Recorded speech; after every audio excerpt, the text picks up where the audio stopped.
ছোট কাঁকড়া এবং তেঁতুলের চাটনি তৈরি করছি।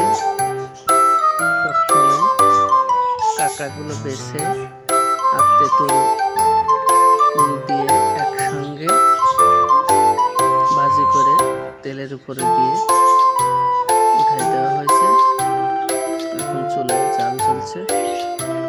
তারপর ঢেকে রাখার পরে কিছুক্ষণ পর দেখা যাচ্ছে প্রায় আমার রান্না শেষ।